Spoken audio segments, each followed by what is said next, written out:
Hello friends, good morning.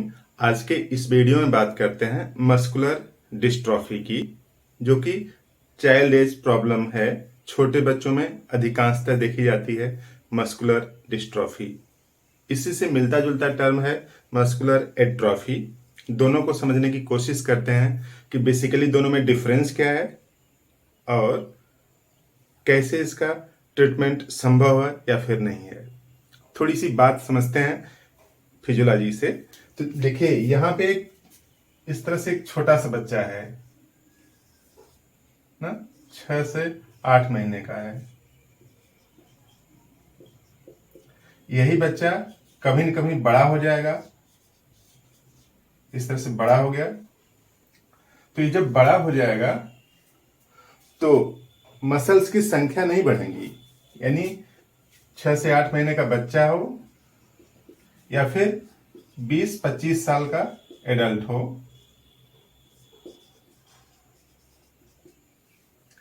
हाँ, तो 20-25 साल के एडल्ट में जितनी मसल होती हैं लगभग 639 मसल्स यहाँ होती हैं, और इस बच्चे में भी लगभग 639 मसल ही होती हैं। यानी मसल्स की संख्या वही होगी, नंबर वही रहेगा जितना बच्चे में है और जितना बड़े में है। तो मसल्स की संख्या तो वही रहती हैं, सिर्फ मसल्स की साइज बढ़ती है। यानी जैसे मान लीजिए इस बच्चे में मसल्स की साइज इस तरह से है, ऐसे कोई एक मसल्स है, ऐसे वही मसल्स जब यहां भी आती है तो उसकी साइज क्या हो जाती है, बड़ी सी हो जाती है। तो सिर्फ ना साइज बढ़ती है, साइज और मास दोनों बढ़ते हैं। तो एक छोटा बच्चा जब बड़े में कन्वर्ट होता है तो मसल्स की साइज और उसका मास, वजन दोनों बढ़ता है, ताकि उसका स्ट्रेचर बॉडी के अनुसार ग्रोथ कर सके। अनफॉर्चुनेटली कुछ लोगों को डिस्ट्रॉफी हो जाती है या फिर एट्रॉफी हो जाती है। तो एट्रॉफी और डिस्ट्रॉफी में अगर कॉमन देखा जाए तो दोनों में मसल्स का मास क्या हो जाता है, जितना बॉडी के अनुरूप बढ़ना चाहिए उतना बॉडी के अनुरूप नहीं रह जाता है। तब कैटेगरी आ जाती है डिस्ट्रॉफी की या फिर एट्रॉफी की। तो मोटे तरीके से यूं समझ लीजिए कि मस्कुलर मास यानी मांसपेशियों का वजन जितना जरूरी है उससे कम हो जाता है, तब वो आता है डिस्ट्रॉफी या फिर एट्रॉफी में। दोनों में बेसिकली डिफरेंस क्या है कि जो डिस्ट्रॉफी है वो जेनेटिक डिजीज है, जीन में म्यूटेशन की वजह से। जैसे जीन है, मान लीजिए ये इस तरह से जीन है, तो एक नॉर्मल होता है और एबनॉर्मल में क्या होगा कि जीन की जो कुछ पॉपुलेशन है, एक दो जगह पे जीन का जो सीक्वेंस है, जो क्रम है, वो परिवर्तित हो जाता है। मोटे तरीके से यूं समझ लीजिए, जैसे मान लीजिए कि जीन इस तरह से है, ABCDEF, ऐसे ही जीन है। यहां पे भी उसी तरीके से रहता है, ABCDEF,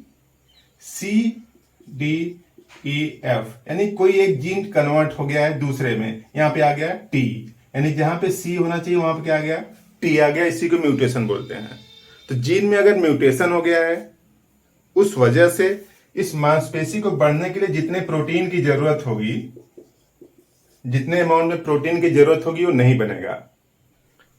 तो जीन में म्यूटेशन की वजह से प्रोटीन का मास कम बन रहा है, तो सीधी सी बात है कि साइज उस अनुपात में नहीं बढ़ेगी या उसका मास उतना नहीं बढ़ेगा। तो मोटे से बात ये समझ लीजिए कि जो जीन म्यूटेशन है अगर हो जाता है तो मसल्स का मास और साइज उस रेशियो में नहीं बढ़ेगा जिस रेशियो में उसको बढ़ना चाहिए। तब ये अवस्था किसकी है, डिस्ट्रॉफी की, यानी ये जेनेटिक डिजीज है। और एट्रॉफी की अगर बात करें तो एट्रॉफी ऐसी सिचुएशन है जिसमें पेशेंट को कोई सीवियर डिजीज हुई थी या फिर उसको प्रॉपर न्यूट्रिशन नहीं मिल पा रहा है, न्यूट्रिशन की कमी की वजह से उसकी मांसपेशियों में कमजोरी आ गई है। तो अगर इसकी हम लोग बात करें एट्रॉफी की, यानी किसी डिजीज की वजह से हो रहा है या फिर न्यूट्रिशनल इम्बैलेंस की वजह से होता है, तो न्यूट्रिशन में जब बैलेंस कर देंगे या फिर जो डिजीज है, जो बीमारी है, अगर उसको ठीक कर देंगे तो मसल्स अपने पुराने शेप और साइज में आ जाएगी। लेकिन अगर डिस्ट्रॉफी है तो जेनेटिक डिजीज है, उस जेनेटिक डिजीज में जीन में म्यूटेशन की वजह से हो रहा है और उस म्यूटेशन के कारण उस प्रोटीन का बनना स्टार्ट नहीं होगा, क्योंकि यहां पे जो जीन का जो सीक्वेंस है वो परिवर्तित हो चुका है। तो उसको क्योर करने की संभावना बहुत कम हो जाती है डिस्ट्रॉफी को। तो मोटे तरीके से यूं समझ लीजिए कि जो डिस्ट्रॉफी है उसके क्योर की संभावना निग्लेजिबल है, ठीक होने की संभावना बहुत कम है, खासतौर से छोटे बच्चों में देखी जाती है। और जो एट्रॉफी है उसको ठीक किया जा सकता है। यानी ये जो एट्रॉफी है एक क्योरेबल है, मैनेज किया जा सकता है इसको। इधर जो डिस्ट्रॉफी है उसको मैनेज होने की संभावना मिनिमम है, बहुत कम है। अगर सिम्टम्स की बात करें तो देखिए 3 से 6 साल के बच्चे में दिखने लगती है और बच्चों की तुलना में उसकी ग्रोथ अच्छी नहीं होती, चलने फिरने की, जो समझने की या फिर जो लर्न करने की जो एबिलिटी है वो कम होती है। तो 3 से 6 साल के बच्चे में देखी जाती है। डिलेड ग्रोथ यानी उसी उम्र का एक बच्चा की साइज यानी जो स्ट्रेचर है, लंबाई है, वो ज्यादा हो गई है और उस बच्चे की उसकी तुलना में क्या है, कम है। और लर्निंग डिसेबिलिटीज, लर्न नहीं कर पाता, यानी जैसे लर्निंग मतलब चलना फिरना भी एक सीखना होता है, तो चलना फिरना या फिर पढ़ना लिखने में स्लो रहता है, लर्निंग में इफिशियंसी कम होती है। तो learning disabilities, trouble in running and jumping, दौड़ नहीं पाता बच्चा और कूदना खेलना इन सब में इफिशियंट नहीं होता, पीछे बना रहता है अपनी एज ग्रुप के बच्चों की तुलना में। और difficulties in rising from lying और सिटिंग पोजीशन, जैसे चलते फिरते गिर जाता है तो उठने में देर लगाता है या फिर अपने से उठ नहीं पाता है। तो इस तरह के जो सिम्टम्स हैं वो डिस्ट्रॉफी की हैं। डिस्ट्रॉफी को ठीक करने की संभावना बहुत मिनिमम है, क्योंकि ये जेनेटिक डिसऑर्डर्स होता है।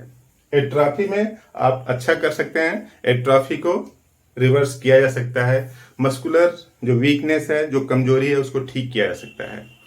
3 से 6 साल में देखी जाती है और एक किसी भी एज में हो सकती है। तो इस तरह से डिस्ट्रॉफी और एट्रॉफी लगभग एक जैसी चीज है, लेकिन मेडिकल के लिए देखा जाए, साइंस के लिए, डॉक्टर के लिए देखा जाए तो दोनों अलग अलग चीजें होती हैं। तो अगर किसी भी मस्कुलर वीकनेस है तो होम्योपैथी में दवाइयां हैं, आप उसको हेल्प कर सकते हैं। पहली मेडिसिन है एविना सेटाइवा। एविना सेटाइवा का मदर टिंचर ले लीजिए, 15 बूंद हाफ कप पानी में घोलकर 3 बार लीजिए, सुबह दोपहर शाम, गुनगुने पानी में घोल के या फिर दूध में ले सकते हैं बेहतर रिजल्ट के लिए। और दूसरा है कैलकेरिया फास। कैलकेरिया फास 3x, 4 टैबलेट 3 टाइम। तो इन दोनों दवाओं से डिस्ट्रॉफी में भी थोड़ी हेल्प हो सकती है और एट्रॉफी में तो पूरी हेल्प की संभावना है।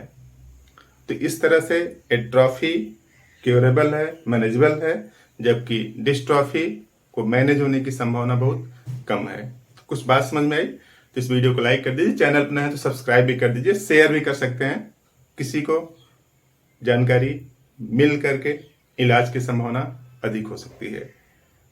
तो इस तरह से आपने पूरा वीडियो देखा, थैंक यू।